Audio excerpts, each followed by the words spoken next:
எல்லாருக்கும் வணக்கம் மக்களே. நான் உங்களில் ஒருவன் பேசுறேன். எல்லாருக்கும் நல்லா இருப்பீங்கன்னு நம்புறேன். நான் இந்த காணொளியில நம்ம பார்க்க போறது என்னன்னு பார்த்தீங்க அப்படின்னா, 2026 சட்டப்பேரவை தேர்தல் தமிழ்நாட்டுல நடக்க போற காரணத்தினால, எந்தெந்த கட்சிகள் எப்படியெல்லாம் வாக்கு சதவீதங்கள் வாங்கியிருக்காங்க, எப்படியெல்லாம் வெற்றி பெற்றிருக்காங்க, வரப்போகும் தேர்தல்கள்ல எப்படியெல்லாம் வெற்றி பெறுவாங்க, அவங்களுக்கு அந்த தொகுதியில பலம் இருக்கா அப்படிங்கிற ஒரு கணிப்பு பார்த்துக்கிட்டு இருக்கோம். அந்த வகையில நம்ம இன்னைக்கு பார்க்க போற தொகுதி என்னன்னு பார்த்தீங்க அப்படின்னா, உதகமண்டலம் அதாவது நீலகிரிசில இருக்க கூடலூர் தொகுதி தான் பார்க்க போறோம். வாங்க நிகழ்ச்சிக்கு போலாம். கூடலூர் தொகுதியை பொறுத்தளவுக்கு பார்த்தீங்க அப்படின்னா, இந்த தொகுதியில 16 முறை வந்து சுதந்திரம் பெற்றதற்கு பின் வந்து எலெக்ஷன்கள் நடந்திருக்கு. இந்த 16 எலெக்ஷன்கள்ல திமுக 1977, 1980, 1996, 2006, 2011, 2016ங்கிற வாக்குல இந்த இடத்துல வெற்றி பெற்றிருக்காங்க. 2011ல பார்த்தீங்கன்னா, மிகப்பெரிய அளவுல திமுகவுக்கு எதிர்ப்பலைகள் இருந்தாலும் இந்த தொகுதியை கைப்பற்றிருக்காங்க மக்களே. அடுத்து அதிமுக 1984, 1991, 2001, 2021ல வெற்றி பெற்றிருக்காங்க. 2011ல விட்டதை 2021ல அதிமுக இந்த இடத்துல பிடிச்சிருக்காங்க. அடுத்து இந்திய தேசிய காங்கிரஸ் 1989லயும், சுபேந்திரா பார்ட்டி வந்து 1971லயும் இந்த இடத்துல வாக்குகள் வந்து வெற்றி பெற்றிருக்காங்க அப்படிங்கிறது குறிப்பிடத்தக்கது.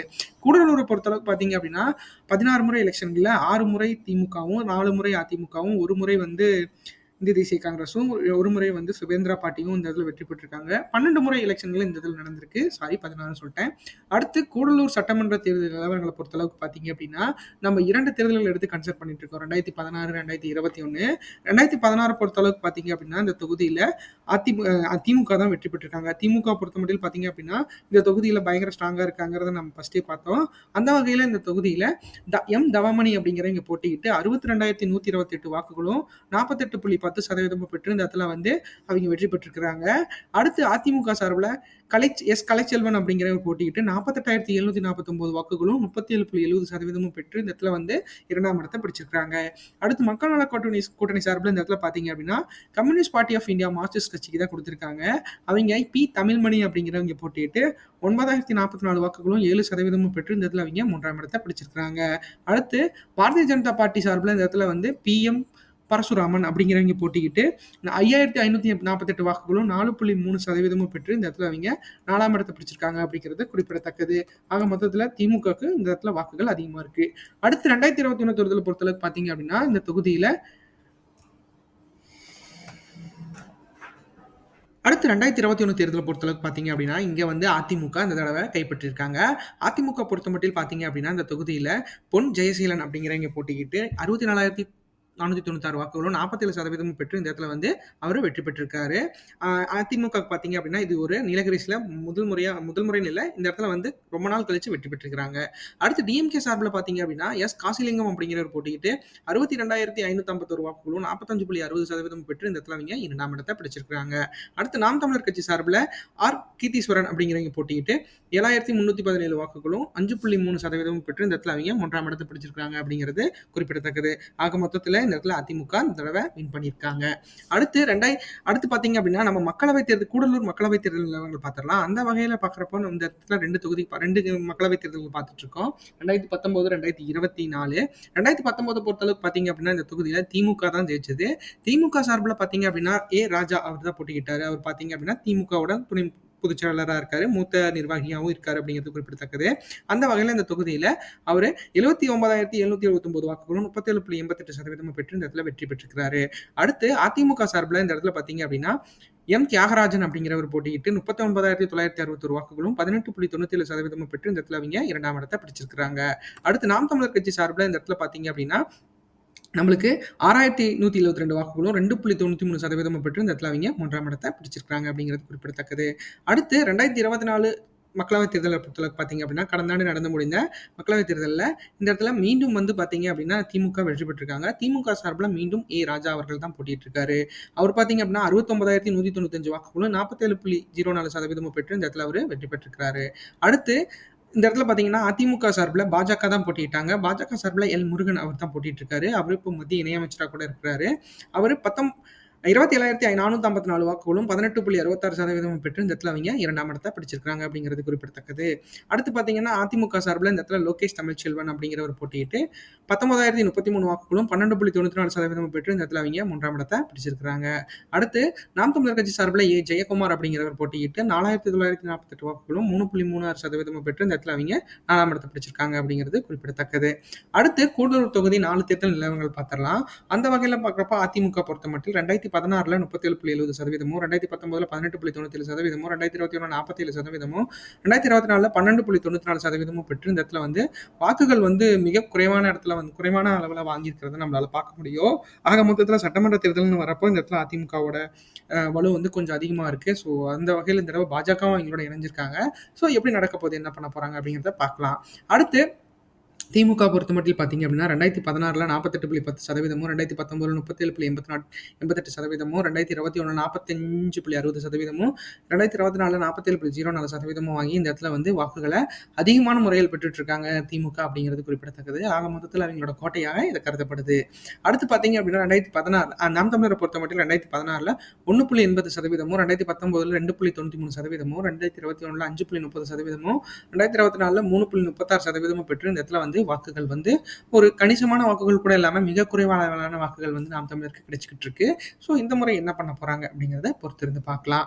அடுத்து கூடலூர் தொகுதி வாக்காளர்கள் நிலவரத்தை பத்தி பார்க்கலாம். மொத்த வாக்காளர்களா இங்க 1,91,614 பேர் வாக்காளர்களா பதிவு செய்யப்பட்டிருக்காங்க. அதுல 92,892 ஆண்களும் 98,718 பெண்களும் இந்த இடத்துல வந்து வாக்காளர்களா பதிவு செய்யப்பட்டிருக்காங்க அப்படிங்கிறது குறிப்பிடத்தக்கது. மூன்றாம் பாளையம் தவிர 4 பேர் இந்த இடத்துல வாக்காளர்களா பதிவு செய்யப்பட்டிருக்காங்க. அடுத்து 18 நம்ம ஏஜ் வைஸ் கேட்டகரியில வாக்காளர்களை பார்த்துலாம். 18 வயசுல இருந்து 34 வயசு வரைக்கும் இருக்கீங்க பாத்தீங்க அப்படின்னா 31,397 ஆண்களும் 33,367 பெண்களும் இந்த இடத்துல வாக்காளர்களா பதிவு செய்யப்பட்டிருக்காங்க. அப்புறம் 35 வயசுல இருந்து 54 வயசுக்குள்ள இருக்கீங்க பாத்தீங்க அப்படின்னா 39,758 ஆண்களும் 42,251 பெண்களும் இந்த இடத்துல வாக்காளர்களா பதிவு செய்யப்பட்டிருக்காங்க அப்படிங்கிறது குறிப்பிடத்தக்கது. அடுத்து 54 வயசுல இருந்து 65 வயசுக்கு மேல இருக்கீங்க பாத்தீங்க அப்படின்னா 21,737 ஆண்களும் 23,100 பெண்களும் இந்த இடத்துல வாக்காளர்களா பதிவு செய்யப்பட்டிருக்காங்க அப்படிங்கிறது குறிப்பிடத்தக்கது. ஆக மொத்தத்தில் இந்த இடத்துல ஆண்களை விட பெண்கள் அதிகமாக இருக்கிறாங்க அப்படிங்கிறது நம்மளுக்கு தெரியுது. அடுத்து கூடலூர் தொகுதி வாக்குப்பதிவு சதவீதங்கள் 8 தேர்தல்கள் எப்படி நடந்திருக்கு, கடந்த தேர்தல்கள்லாம் அவங்க எப்படி வந்து வாக்கு செலுத்தியிருக்காங்க மக்கள் அப்படிங்கிறத பார்க்கலாம். அந்த வகையில் 1989 73.30%, 1991 64.40%, 1996 64.90%, 2001 59.90%, 2006 68%, 2011 71.50%, 2016 72.60%, 2021 75.30% பெற்று இந்த இடத்துல வாக்குகள் வந்து ஒரு வாக்காளர்கள் வந்து மிக அதாவது 4ல் 3 பேர் வந்து வாக்குகளை இங்கே செலுத்திக்கிட்டு இருக்காங்க அப்படிங்கிறது குறிப்பிடத்தக்கது. அடுத்து 2026 தேர்தல் வாக்குப்பதிவு எதிர்பார்ப்பு சதவீதத்தை கூடலூர் தொகுதியை பொறுத்தளவுக்கு எவ்வளவு எதிர்பார்க்கலாம் அப்படின்னு பார்த்தீங்க அப்படின்னா 73.13% வாக்குகள் வந்து இங்கே எதிர்பார்க்கறதுக்கு வாய்ப்புகள் இருக்கு. நீங்க கண்டிப்பா மக்களே 100% பண்ணணும். ஏன்னா 100% பண்ணினீங்க மட்டும்தான். ஏன்னா இது மலைப்பாங்கான இடங்கள் அப்படிங்கிறப்போ பார்த்தீங்க அப்படின்னா ஒரு 2 டிஸ்ட்ரிக்ட் இதுதான் வந்து கடைசி பாத்வே அப்படிங்கிற மாதிரி தமிழ்நாட்டுக்கு இருக்கு. ஸோ அதனால இந்த இடத்துல வந்து இம்ப்ளிமெண்ட் பண்றது இசிஐக்கு ரொம்ப கஷ்டமா இருக்கும் எலெக்ஷன் கமிஷனுக்கு. ஸோ கண்டிப்பா அவங்களால முயன்ற அளவுக்கு எல்லாமே பண்றாங்க. நாமளும் நம்மளோட கடமைகளை ஆற்றணும் மக்களே. அடுத்து கூடலூர் தொகுதி வாக்கு எதிர்பார்ப்பு 2026 பொறுத்த மட்டும் யார் இங்க ஜெயிப்பாங்க அப்படின்னு நம்ம பார்த்தலாம். கூடலூர் தொகுதியை பொறுத்தளவுக்கு பார்த்தீங்க அப்படின்னா 2024 தேர்தலில் இந்த இடத்துல அதிமுக மிக குறைவான வாக்குகளும் பாஜக மிக குறைவான வாக்குகளும் தான் பெற்றிருக்காங்க. ஸோ அந்த வகையில் பார்க்குறப்போ இந்த தொகுதியில திமுக கூட்டணி வெற்றி பெறுவதற்கு இந்த தடவை வாய்ப்புகள் இருக்க காரணம் அதிகமாக இருக்கு. ஏன்னா திமுக பொறுத்த மட்டும் பார்த்தீங்க அப்படின்னா நீலகிரிசை அவங்களோட கோட்டையா போன தடவை வச்சிருந்தாங்க. பட் ஆனால் போன தடவை ஒரு தொகுதி இழந்துட்டாங்க ரொம்ப குறிப்பிட்ட அளவில். ஸோ இந்த தடவை வந்து கண்டிப்பாக அதை கேப்சர் பண்ணுறதுக்கு மிகப்பெரிய அளவிலான மாற்றங்கள் இருக்கு. ஸோ பழைய டேட்டாஸ் எல்லாம் வச்சு பார்க்குறப்ப இது அவங்க கோட்டையாக தான் இருந்திருக்கு. போன தடவை வந்து ஒரு அன்ஃபார்ச்சுனேட்லி வந்து அதிமுக இந்த இடத்துல வெற்றி பெற்றிருக்காங்க. ஸோ இந்த தடவையும் அதிமுக வெற்றி பெறுவாங்களா அப்படிங்கிறது திமுக கையில் தான் இருக்கு. ஸோ திமுக பொறுத்த மட்டும் பார்த்தீங்க அப்படின்னா 41.61%, 58,308 வாக்குகளுக்கு மேலே பெறுவதற்கு வாய்ப்புகள் அதிகமாக இருக்கு. ஆக மொத்தத்தில் பார்த்தீங்க அப்படின்னா திமுக கூட்டணிக்கு இந்த தொகுதி மிகப்பெரிய அளவில் வலுவாக சேர்க்கிற தொகுதியாக இருக்க காரணத்தினால இது எப்படி வந்து அதிமுக சமாளிக்க போகுது அப்படிங்கிறத நம்ம பொறுத்திருந்து பார்க்கலாம். ஆனால் அதிமுக பொறுத்த மட்டும் பார்த்தீங்க அப்படின்னா இந்த தொகுதியில் 35.09%, 49,176 வாக்குகளுக்கு மேலே பெறுவதற்கு வாய்ப்புகள் அதிகமாக இருக்கு. இங்கே வெற்றி வித்தியாசங்கள் அதிகமாக இருக்கும் அதிமுக அப்படிங்கிற காரணம் வந்து போன தடவை அந்த மாதிரி தான் ஒரு ரஷிம் வந்துச்சு. பட் ஆனால் அந்த இடத்துல அதிமுக ஜெயிச்சுது. நம்மளோட கணக்குகள் எல்லாமே பார்த்தீங்க அப்படின்னா நம்மளோட டேட்டாஸை வச்சு தான் ப்ரெடிக்ட் பண்ணுறோம். நம்ம டேட்டாஸ் வந்து ஏன்னா 2024 ஒப்பிட்டு தான் இந்த டேட்டாஸ் நம்ம கொடுத்துருக்கோம். ஸோ அந்த வகையில் பார்க்குறப்போ அதிமுகக்கு இந்த வாக்குகள் பெறுவதற்கு வாய்ப்புகள் அதிகமாக இருக்குது. ஏன்னா ஒன்றுபட்ட அதிமுகவாக இருந்தால் நம்ம இந்த செல்வி ஜெயலலிதா அவர்கள் இருந்த காலகட்டத்திலேயே பார்த்தீங்க அப்படின்னா இந்த தொகுதியை மிகப்பெரிய அளவில் அவங்களால சோபிக்க முடியலை. ஏன்னா 2016 கூட இந்த இடத்துல வந்து அவங்க வெற்றி பெறலை. ஸோ அந்த வகையில் 2021 வெற்றி பெற்றிருக்காங்க அப்படின்னா கண்டிப்பாக இதோட முயற்சி தான் காரணம். ஸோ அதிமுக கண்டிப்பாக இந்த தடவையும் முயற்சி பண்ணி வெற்றி பெற வைக்க இபிஎஸ் அவர்கள் மிகப்பெரிய அளவிலான நீலகிரிஸ் தொகுதியை கண்காணிப்பார் அப்படிங்கிறதுல எந்த ஒரு ஐயமும் இல்ல. அது எப்படி பண்ண போறாரு, என்ன பண்ண போறாரு அப்படிங்கிறத பொறுத்திருந்து பார்க்கலாம். அடுத்து நாம் தமிழரை பொறுத்தமட்டில் பார்த்தீங்க அப்படின்னா, இந்த தொகுதியில அவிங்க எப்பயுமே கணிசமான வாக்குகள் இந்த தொகுதியில வாங்கிட்டு இருக்காங்க. இந்த முறை வந்து அவங்களோட வேகம் வந்து கொஞ்சம் அதிக அளவில எல்லா இடத்துலயும் ஸ்ப்ரெட் ஆயிருக்கு. ஸோ, அதனால நீலகிரிஸ்லயும் அவிங்க நெறைய இடத்துல வந்து அவிங்க இருக்காங்க. ஸோ, அந்த வகையில பார்க்குறப்ப அந்த கொள்கை ரீதியான மக்கள் வந்து கண்டிப்பா 8.39% 11,751 வாக்குகளுக்கு மேல பெறுவதற்கு நாம் தமிழர் கட்சிக்கு இந்த தொகுதியில வாய்ப்பு இருக்கிறத நம்மளால மறுக்க முடியாத உண்மையா இருக்கு. ஸோ, அது எந்த அளவுக்கு எப்படி வந்து வாக்குகள் வந்து அவிங்க தக்க வச்சுக்க போறாங்க, என்ன பண்ண போறாங்க அப்படிங்கிறத நம்ம பொறுத்திருந்து பார்க்கலாம் மக்களே. அடுத்து தமிழகத்துக்கு புது வரவா வந்திருக்க தமிழக வெற்றி கழகத்த பொறுத்தளவுக்கு பார்த்தீங்க அப்படின்னா, விஜய் அவர்கள் தலைமையிலான ஆரம்பிக்கப்பட்டுள்ள இந்த கழகத்த பொறுத்தளவுக்கு பார்த்தீங்க அப்படின்னா, 14.52% 20,352 வாக்குகளுக்கு மேல பெறுவதற்கு வாய்ப்புகள் அதிகமா இருக்கு.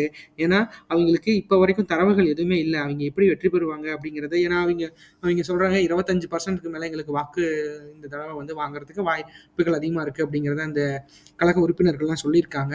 ஸோ, அதெல்லாம் வந்து ந 25, 26%ங்கிறது ஒரு நல்ல பெர்சன்டேஜ் தான். பட் ஆனா வெற்றி பெறும் அளவில வந்து வாக்குகள் வந்து வரணும் அப்படின்னா 40க்கு மேல 45க்கு மேல இருந்தா மட்டும் தான் வெற்றி பெற முடியும் அப்படிங்கிறது அவங்க இன்னும் வந்து உணர்ந்திருப்பாங்க. கண்டிப்பா அதுக்கான வேலைகள் பண்ணிட்டு இருப்பாங்க. ஸோ நம்மளோட ஸ்டேட்டஸ் படி பார்த்தீங்க அப்படின்னா, இங்க இருக்கிற யங்ஸ்டர்ஸ், இங்க இருக்கிற சப்போர்ட்டர்ஸ் எல்லாம் கொஞ்சம் பார்க்குறப்போ, நாம எல்லாமே இந்த அதில இருக்கிற பூத் வைஸ் கொஞ்சம் பார்த்துருக்கோம். இந்த பூத்ல எவ்வளோ வந்து ஏன்னா புதுசா வர கட்சிகளுக்கு எப்படியெல்லாம் முன்னுரிமை குடுக்குறாங்க, எப்படி பண்றாங்க, திமுக, அதிமுகவுக்கு எப்படியெல்லாம் வாக்கு செலுத்தியிருக்காங்க அப்படிங்கிற ஒரு டேட்டாஸ் எல்லாம் பார்த்து தான் நம்ம பண்ணியிருக்கோம். ஸோ அந்த வகையில நான் சொல்ற கணிப்புப்படி, இந்த இடத்துல தமிழக தாவேக்கா பார்த்தீங்க அப்படின்னா, 14.82% வாக்குகள் வாங்க வாய்ப்பு அதிகமா இருக்கு மக்களே. அது எப்படி என்ன பண்ண போறாங்க, எப்படி மாற்ற போறாங்க அப்படிங்கிறத நம்ம பொறுத்திருந்து பார்க்கலாம். அடுத்து 2026 தமிழ்நாடு தேர்தல் கூட்டணி எதிர்பார்ப்பு இப்படியெல்லாம் இருந்துச்சு அப்படின்னா, இந்த வாக்குகள் கிடைக்க வாய்ப்புகள் அதிகமா இருக்கு. நம்ம ஒரு டேட்டா எடுத்திருக்கோம். அந்த வகையில பார்த்தீங்கன்னா, அந்த அந்த கொள்கையின்படி, அதாவது அந்த எதிர்பார்ப்பின்படி பார்த்தீங்க அப்படின்னா, அதிமுக கூட்டணியில பாஜக, பாமக, தேமுதிக, தமிழ் மாநில காங்கிரஸ் எல்லாம் இருந்தாங்க அப்படின்னா, இந்த தொகுதியை பொறுத்தளவுக்கு பார்த்தீங்க அப்படின்னா, பாஜகவுக்கும், தேமுதிகவுக்கும், தமிழ் மாநில காங்கிரஸுக்கும் சற்று பலமே கம்மியா தான் இருக்கு. ஏன்னா, அவங்களுக்குள்ளே பார்த்தீங்கன்னா, 2016ல இந்த இடத்துல வந்து நம்மளுக்கு இவங்க பாமக வந்து இந்த இடத்துல நின்றுருக்காங்க. ஸோ 400 வாக்குகளுக்கு பக்கமா தான் வாங்கியிருக்காங்க. ஸோ அந்த அளவுக்குல பார்க்குறப்போ அப்படின்னு பார்த்தீங்க அப்படின்னா, அவங்களுக்கு இந்த இடத்துல பலுகள் ஏன்னா அவங்கள வட மாவட்டங்கள தவிர இந்த கொங்கு மாவட்டத்தில அதாவது ஈரோட்டுக்குள்ளேயே பவானி, அந்தியூர தவிர மித்த எல்லா இடத்துலயும் அவங்களுக்கு வாய்ப்புகள் மிக மிக குறைவுங்கிறத நம்ம ஃபர்ஸ்ட்டே பார்த்துருந்தோம். ஸோ அந்த வகையில பார்க்குறப்போ இந்த தொகுதி கண்டிப்பா பாமகவுக்கு சாதகமா இல்ல. ஆனா தமிழ் மாநில காங்கிரஸுக்கும் இல்ல, தேமுதிகவுக்கும் இல்ல. பாஜக அண்ட் அதிமுக மட்டும் தான். ஸோ அதிமுக, பாஜகவும் ஒன்றிணைந்த காரணத்தினால இந்த தொகுதியில இவ்வளவு வாக்குகள் வந்து விழுக வாய்ப்புகள் அதிகமா இருக்கு. அடுத்து திமுக கூட்டணியை பொறுத்தளவுக்கு பார்த்தீங்க அப்படின்னா, இந்த தடவ வந்து இந்திய தேசிய காங்கிரஸ், சிபிஐ, சிபிஐஎம், மக்கள் நீதி மய்யம், விடுதலை சிறுத்தைகள் கட்சி, அப்புறம் மதிமுக போன்ற கொங்குநாடு மக்கள் தேசிய கட்சின்னு பல கட்சிகள் இந்த இடத்துல வந்து அவங்களோட கூட்டணியில இருக்கிறாங்க. ஸோ அந்த வகையில பார்க்குறப்போ மக்கள் நல கூட்டணியும் வந்து இந்த இடத்துல கம்யூனிஸ்ட் பார்ட்டி ஆஃப் இந்தியா மார்க்சிஸ்ட்க்கு கொஞ்சம் அதிகப்படியான வாக்குகள் வந்து இந்த இடத்துல வந்து விழுகு. ஏன்னா கேரளா பார்டர் அப்படிங்கிற காரணத்தினால மார்க்சிஸ்ட்டை சார்ந்தவங்க இந்த இடத்துல அதிகமா இருக்கிறத நம்மளால பார்க்க முடியுது. ஸோ அது எப்படி வந்து திமுக கூட்டணி வந்து பெற போறாங்க எப்படி ஆனா அந்த அளவுக்கு இப்ப இருக்கிற அவங்க கூட்டணி கட்சிகளை வச்சு பார்க்குறப்போ 41.61% வாக்குகள் பெறுவதற்கு வாய்ப்புகள் அதிகமா இருக்கு. அடுத்து நாம் தமிழரை பொறுத்தமட்டில் பார்த்தீங்க அப்படின்னா, அவங்க கூட்டணி கட்சிகள பற்றி இப்ப வரைக்கும் எங்கேயுமே விவாதிக்கல மக்களே. ஸோ அவங்க வந்து கூட்டணிகள பற்றி எங்கேயும் இப்ப ஏன்னா சீமான் அவர்கள் பொறுத்தளவுக்கு பார்த்தீங்க அப்படின்னா, அங்க தனிச்சு போட்டியிட்டு கொள்கை ரீதியான உடன்பாடுகள் வந்து எந்த ஒரு கட்சியோடும் எங்களுக்கு ஏற்படல. ஸோ அதனால நாங்க வந்து தனிச்சு தான் போட்டியிடுவோம் அப்படிங்கிறத வந்து அவர் உறுதிப்பட தெரிவித்த காரணத்தினால, கண்டிப்பா இந்த வாக்குகள் வந்து தனிச்சு தான் போட்டியிடுறதுக்கு நாம் தமிழர் கட்சிக்கு வாய்ப்பு இருக்கிறத நம்மளால மறுக்க முடியாத உண்மையா இருக்கு. அப்படி கூட்டணி பற்றி யோசிச்சு கண்டிப்பா இந்த தொகுதியில வந்து கூட்டணி அமைக்கணும் அப்படின்னா, இந்த இடத்துல வந்து ஏன்னா அவங்கள பொறுத்தளவுக்கு திமுகவோட கூட்டணி அமைப்பதற்கு வாய்ப்புகள் வந்து ரொம்ப ரொம்ப குறைவு. ஏன்னா 0க்கு கீழ குறைவா இருக்கு. 0 இல்ல. ஒரு 1% கீழ குறைவா இருக்கு. ஸோ ஏன்னா அவங்கள பொறுத்தளவுக்கு பார்த்தீங்கன்னா, இலங்கை தமிழ் பிரச்சனைக்கு திமுக தான் காரணம் அப்படிங்கிற மாரி ஒரு டாக்ஸ் வந்து அவரே சொல்லியிருக்காரு. ஸோ அவரோட நான் கண்டிப்பா இணைய மாட்டேன் அப்படிங்கிறதுல அவர் உறுதிப்பட இருக்காரு. ஸோ அதனால திமுகவோட வாய்ப்பு இல்ல. அதிமுகவோட இணைஞ்சாரு அப்படின்னா, அதிமுகவும் சேர்ந்து இந்த இடத்துல நல்ல அமோக வெற்றியை பெறுவதற்கு வாய்ப்புகள் அதிகமா இருக்கு. ஸோ அந்த வகையில பார்க்குறப்ப சீமான் அவர்கள் என்ன முடிவு எடுக்க போறாரு? அவர் என்ன ஒரு மென்டாலிட்டி என்ன அவர் யோசிக்கிறாரு? அவரோட மென்டாலிட்டி எப்படி இருக்கு? அவர எப்படி வந்து இத யோசிக்க போறாரு அப்படிங்கிறதே நம்மளுக்கு வந்து ஒரு ஹிடன் செக்கா தான் இருக்கும். ஸோ கண்டிப்பா அது அது வந்து அவருக்கு மட்டும் தான் தெரியும். ஸோ அது எப்படி பண்ண போறாரு, என்ன பண்ண போறாரு அப்படிங்கிறத பொறுத்திருந்து பார்க்கலாம். அடுத்து தமிழக வெற்றி கழகத்த பொறுத்தளவுக்கு பார்த்தீங்க அப்படின்னா, இந்த தொகுதியில 14.52% வாக்குகள் தனிச்சு போட்டியிட்டா வாங்குறதுக்கு வாய்ப்புகள் அதிகமா இருக்கு. அவங்க கூட்டணிகள பற்றி இப்ப வரைக்கும் எங்கேயுமே விவாதிக்கல மக்களே. அவங்க கூட்டணிகளோட சேருவாங்க அப்படிங்கிறதே இன்னும் வந்து அவங்களுக்கே கூட்டணிகள பற்றி இன்னும் தெரியல. ஸோ கண்டிப்பா தனிச்சு தான் போட்டியிடுவாங்க. இந்த இந்த தொகு இந்த தேர்தல பொறுத்தளவுக்கு பார்த்தீங்க அப்படின்னா, தமிழக வெற்றி கழகத்துக்கு யாரும் வந்து இப்போ வரைக்கும் முன் வரல. ஸோ டிடிவி அவர்கள் பார்த்தீங்கன்னா, அவரும் சொல்லிட்டு இருந்தாரு. பட் ஆனா அது அவரு கன்ஃபார்ம் பண்ணல. ஸோ அது எந்த வகையில எப்படி இருக்க போகுது அப்படிங்கிறத பார்க்கலாம். ஆனா அவைங்க கூட்டணின்னு பார்த்தீங்கன்னா, இந்த இடத்துல திமுகவோட கண்டிப்பா இணையறதுக்கு வாய்ப்புகள் மிக மிக குறைவு. அதிமுகவோட இணைஞ்சாங்க அப்படின்னா, கண்டிப்பா வாக்குகள் வந்து மிகப்பெரிய அளவுல அவைங்களுக்கு விழுந்து, அவைங்க வெற்றி பெறுவதற்கு வாய்ப்புகள் அதிகமா இருக்கு. ஸோ அத வந்து எப்படி யோசிக்க போறாரு, என்ன பண்ண போறாரு அப்படிங்கிறது நம்மளுக்கு இன்னும் வந்து தெளிவா தெரியல. கண்டிப்பா வந்து விஜய் அவர்கள் ஒரு நல்ல முடிவா எடுப்பாரு அப்படிங்கிறதுல எந்த ஒரு ஐயமும் இல்ல மக்களே. கண்டிப்பா அவரு என்ன யோசிக்கிறாரு, எந்த கட்சிகளோட இணைய போறாரு அப்படிங்கிறத அவர் கண்டிப்பா இன்னும் கொஞ்ச நாள்ல ஏன்னா ஒரு இணைவுங்கிற வரப்ப மட்டும் தான் நம்மளுக்கு வந்து நல்ல ஒரு ஒரு டேட்டாஸ் கிடைக்கும். ஸோ டேட்டாஸ்ங்கிறத விட ஒரு நல்ல ஒரு கிடைக்கும். ஸோ அது எப்படி நடக்க போகுது, என்ன பண்ண போறாரு அப்படிங்கிறத நம்ம பொறுத்திருந்து பார்க்கலாம். அதுவரைக்கும் நம்ம கொஞ்சம் பொறுமையா இருக்கலாம் மக்களே. இந்த காணொளி உங்களுக்கு ரொம்ப பிடிச்சிருக்கும்னு நினைக்கிறேன். கண்டிப்பா நம்ம சேனல் சப்ஸ்கிரைப் பண்ணிக்கங்க. லைக் பண்ணுங்க, ஷேர் பண்ணுங்க, கமெண்ட் பண்ணுங்க. நம்ம ஒவ்வொரு நாளும் ஒவ்வொரு தொகுதி அப்படிங்கிற ஒரு கான்செப்ட்ல போயிட்டுருக்கோம். நீங்க நீங்க மிகப்பெரிய ஆதரவு எனக்கு குடுத்துக்கிட்டு இருக்கீங்க மக்களே. இன்னும் நிறைய எனக்கு ஆதரவு வேணும். கண்டிப்பா நீங்க எனக்கு குடுப்பீங்கன்னு நம்புறேன். நான் இன்னும் வந்து மென்மேலும் நிறையா வீடியோஸ் அப்லோட் பண்ண நீங்க எனக்கு ஆசீர்வதிக்கணும். லைக் பண்ணுங்க, ஷேர் பண்ணுங்க, கமெண்ட் பண்ணுங்க, சப்ஸ்கிரைப் பண்ணிக்கங்க. நன்றி, வணக்கம்.